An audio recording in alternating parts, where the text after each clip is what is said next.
Hello বন্ধুরা, আজকে তো হোলি, সারাদিন রং মাখামাখি তো চলতেই থাকবে। আমি তার মাঝখানে চট করে একটা মিষ্টি বানিয়ে নিই। তার কারণ আজকে বড়দের পায়ে আবির দিয়ে তাদেরকে মিষ্টি খাওয়াতে হয়। তাহলে চলুন মিষ্টিটা বানিয়ে নিই। বন্ধুরা, মিষ্টি বানাবো তো বলেই দিলাম, কিন্তু এত কম সময়ের মধ্যে কি মিষ্টি বানাবো? তখনই চট করে মাথায় এলো যে নারকেল নাড়ু বানানো যাক। তো সেই জন্যে আমি কড়াতে প্রথমে চিনি ক্যারামেল হতে বসিয়ে দিয়েছি।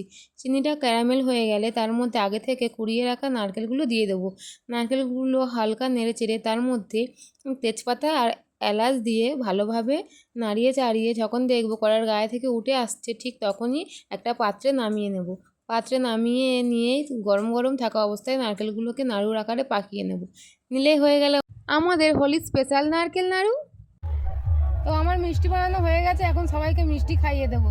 আগেই পায়ে আবির দেওয়া হয়ে গেছে। হ্যাপি হোলি বলবি তো?